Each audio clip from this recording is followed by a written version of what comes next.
دیکھیں یہاں پر ہم دو قسم کی کالز دیکھتے ہیں. ایک تو نو لوگوں کو کال دے رہا ہے, نو لوگوں کو بلا رہا ہے اور کوئی اس کو ایکسیپٹ کر رہا ہے یا کوئی اس کو ایکسیپٹ نہیں کر رہا. ایک کال ہے جو کہ خدا نے ڈائریکٹلی نو کو دی ہے. ایک کال کیا ہے جو خدا نے ڈائریکٹلی نو کو دی ہے, لیکن مناد کے ذریعے بھی خدا ہی بیسیکلی بات کر رہا ہوتا ہے, خدا ہی اس کال میں اثر پیدا کرتا ہے. اگر آپ اپنی زندگیوں میں اس بات کو سوچیں دیکھیں تو اگر آپ نے مسیح کو قبول کیا ہے تو وہ بیسیکلی کس کی کال تھی؟ وہ خدا کی کال تھی جس کو آپ نے قبول کیا. وہ خدا کی بلاہٹ تھی, خدا نے آپ کو بلایا اور آپ نے اس کا جواب دیا اور اس کو کیا کیا؟ ایکسیپٹ کیا. جب تک خدا کال میں اثر پیدا نہ کرے انسان ایکسیپٹ نہیں کر سکتا, انسان اس کو ایکسیپٹ نہیں کر سکتا, کیونکہ اثر کون پیدا کرتا ہے؟ خدا پیدا کرتا ہے.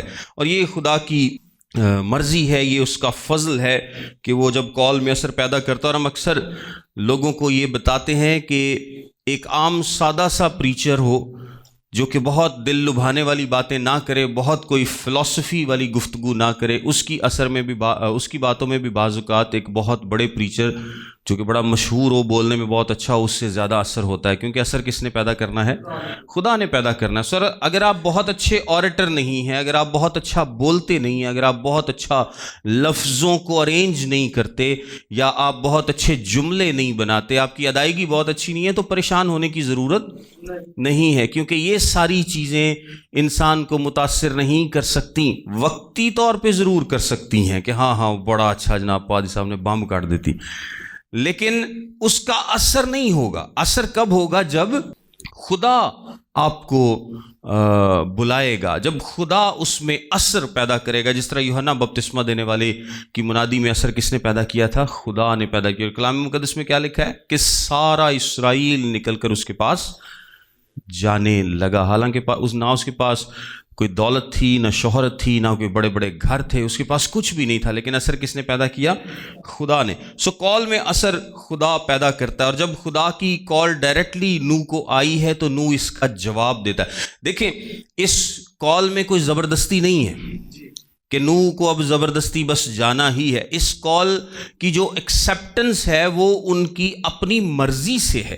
یعنی نو اس کا انکار بھی کر سکتا ہے, نو کے بچے انکار کر سکتے ہیں, یا نو کشتی میں چلا جائے تو بچے کہیں کہ نہیں ابا اسی نہیں جانتے, اسی تیرے تے یقین نہیں کر دے. باقی دنیا بھی تو یقین نہیں نہ کر رہی, لیکن نو نے بھی قبول کیا, اس کے بچوں نے بھی قبول کیا, اس کی بیوی نے بھی قبول کیا, اور بچوں کی بیویوں نے بھی قبول کیا, اور پورا گھرانہ اپنی مرضی سے کشتی میں داخل ہوتا ہے. اور جو کال ہے وہ بیسیکلی کیا تھی کہ تو آ. کال کیا ہے بیسیکلی؟ آ. یہ نہیں کہ تو جا, بیسیکلی کال آنے کے تعلق سے ہے. اور میں کچھ حوالے آپ کے سامنے پڑھنا چاہوں گا کہ جب خداوند آپ کو بلاتا ہے, آنے کے لیے کہتا ہے. متی کی انجیل اس کا 11واں باب اور اس کی 28ویں آیت میں لکھا ہے, اے محنت اٹھانے والوں اور بوجھ سے دبے ہوئے لوگوں, سب میرے پاس آؤ, میں تم کو آرام دوں گا. پھر متی ہی کی انجیل اس کا 25واں باب اور اس کی 34ویں آیت میں لکھا ہے, اس وقت بادشاہ اپنے دہنی طرف والوں سے کہے گا, آؤ میرے باپ کے مبارک لوگوں, جو بادشاہی بنائے عالم سے تمہارے لیے تیار کی گئی ہے, اسے میراث میں لو. اچھا, ان حوالوں کے پڑھنے کا مقصد یہ ہے, میں آپ کو ایک اوور آل پکچر دیتا ہوں. جو یسوع مسیح ہے یہ بیسیکلی ہماری نجات ہے. یسوع مسیح ہماری کیا ہے؟ نجات ہے. کشتی نوح کے لیے کیا تھی؟ اس کے لیے نجات کا باعث تھی. کشتی بیسیکلی یسوع مسیح کی ایک ٹائپ ہے. کشتی کیا ہے؟ یسوع مسیح کی ایک ٹائپ ہے, یعنی وہ یسوع کے کام کو ریپرزینٹ کر رہی ہے. کشتی کیا کرے گی؟ نوح کو طوفان سے محفوظ رکھے گی, نوح کو موت سے محفوظ رکھے گی. جب نوح کشتی کے اندر چلا جائے گا تو وہ کیا ہوگا؟ محفوظ ہو جائے گا. اگر نوح کشتی کے اندر نہیں جائے گا تو وہ محفوظ نہیں ہوگا. اسی طریقے سے جب ہم یسوع مسیح کو قبول کر لیتے ہیں تو ہم کیا ہو جاتے ہیں؟ ہم محفوظ ہو جاتے ہیں, ہم طوفانوں سے محفوظ ہو جاتے ہیں, ہم موت سے محفوظ ہو جاتے ہیں. کشتی کے باہر کیا تھا؟ موت تھی. کشتی کے باہر ہر طرف کیا تھی؟ موت تھی. نوح کشتی کے اندر گیا اور کال خدا نے اس کو دی, اس نے خدا کی کال کو ایکسیپٹ کیا اور اپنے پورے گھرانے سمیت وہ اندر جاتا ہے، اور اندر جا کر وہ کیا ہو جاتا ہے؟ محفوظ ہو جاتا ہے۔ اسی طرح جب خدا ہمیں کال دیتا ہے، جب خدا ہمیں بلاتا ہے، ہم کیا کرتے ہیں؟ ہم خدا یسوع مسیح کو قبول کرتے ہیں، اور اس کو قبول کرنے کے بعد ہم کیا ہو جاتے ہیں؟ محفوظ ہو جاتے ہیں۔ ہم موت سے محفوظ ہو جاتے ہیں، ہم گناہ کے اثرات سے محفوظ ہو جاتے ہیں، ہم تباہی اور بربادی سے کیا ہو جاتے ہیں؟ محفوظ ہو جاتے ہیں۔ لیکن اس کے لیے کیا ہے؟ آپ کو آنا پڑتا ہے، آپ کو کشتی کے اندر جانا پڑتا ہے، اس کے بغیر کوئی اس کا چارہ نہیں ہے۔ اکثر زبور نویس بھی خدا ان کو کیا بتاتا ہے؟ ریفیوج، میرے چھپنے کی جگہ، میری چٹان، میرا قلعہ، محکم قلعہ۔ یعنی وہ خدا کو ایسے ایک محفوظ جگہ کے طور پر بیان کرتا ہے کہ جہاں پر وہ جا کر خود کو سیف فیل کرتا ہے۔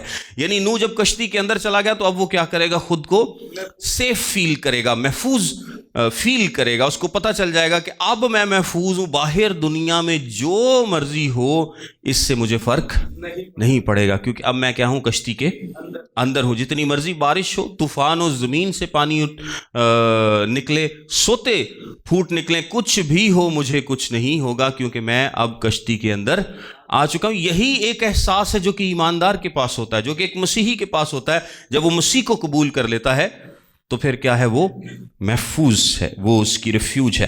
میں کچھ باتیں آپ کو اس کے تعلق سے بتاتا ہوں جو کہ انٹرسٹنگ بھی ہیں۔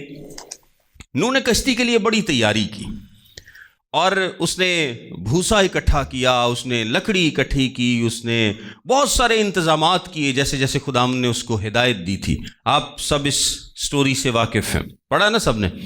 نوح نے بہت زیادہ تیاری کی، لیکن نوح محفوظ کب ہوا؟ جب کشتی کے اندر آیا۔ اس سے پہلے وہ محفوظ نہیں ہے۔ آپ جتنی مرضی تیاری کر لیں، آپ کہیں کہ جی میں میٹنگز میں جاتا ہوں، میں کتابیں پڑھتا ہوں، میں دعائیں کرتا ہوں، میں جناب کروسیڈ بھی اٹینڈ کر لیتا ہوں، میں یہ بھی کر لیتا ہوں، میں وہ بھی کر لیتا ہوں، آپ اور میں سوچ بھی رہا ہوں، میں پڑھ بھی رہا ہوں، میں اسٹڈی بھی کر رہا ہوں، میں سارا کچھ کر رہا ہوں، لیکن یہ کیا ہے؟ یہ آپ کو نہیں بچائے گا، یہ آپ کو نہیں بچائے گا۔ یہ ساری تیاری ہے جب تک آپ کشتی کے اندر نہیں آ جائیں گے، جب تک آپ مسیح کو قبول نہیں کر دیں گے۔ آپ جتنی مرضی تیاری کرتے رہیں، جتنی مرضی کتابیں پڑھ لیں، جتنے مرضی عبادات میں چلے جائیں، جتنی مرضی میٹنگز اٹینڈ کر لیں، ایسٹر کی، کرسمس کی، ہر اتوار کی عبادت مس نہ کریں، آپ جتنی مرضی تیاری کر لیں اپنی طرف سے، لیکن جب تک آپ کشتی کے اندر نہیں ہیں آپ محفوظ نہیں ہے۔ نوح کشتی کے اندر تھا تو محفوظ تھا۔ اور ہم میں سے بعض لوگ، بلکہ اکثر لوگ ایسا کرتے ہیں کہ وہ چرچ بھی جاتے ہیں، وہ عبادتوں میں بھی شامل ہوتے ہیں، وہ شکر گزاریاں بھی کرتے ہیں، وہ بائبل بھی کدی کدی پڑھ لیندے نے، وہ کتاباں بھی کدی کدی پڑھ لیندے نے، تیاری یعنی کر رہے ہیں، لیکن تیاری نہیں بچاندی، تیاری آپ کو سیو نہیں کرتی، آپ کو کشتی کے اندر آنا بچاتا ہے۔ اچھا، ایک اور بات اگر آپ نوٹ کریں تو نوح بیسیکلی اگر سروے کرتا رہتا، کشتی کے آس پاس کھڑا ہو کے کہتا کہ بڑی اچھی کشتی بنی ہے، ویسے بڑی زبردست جناب، یہ جو گوپھر کی لکڑی ہے یہ تو اس پہ تو کیڑا بھی اثر نہیں کر سکتا، اس کو پانی بھی خراب نہیں کر سکتا، بڑی اچھی رال لگائی ہے، کیا خوبصورت جناب ڈیزائن بنایا ہے، اتنے 3 منزلیں بنائی ہیں، اس میں اتنے سارے کمرے ہیں، اتنے اس میں جانور آ جائیں گے۔ جتنا مرضی وہ سروے کرتا رہتا اور کشتی کی خوبصورتی کو، اس کے ڈیزائن کو سراہتا رہتا، تو کیا اس سے نوح بچ جاتا؟ سوال ہی پیدا نہیں ہوتا۔ نوح کب بچتا؟ جب وہ کشتی کے اندر آتا۔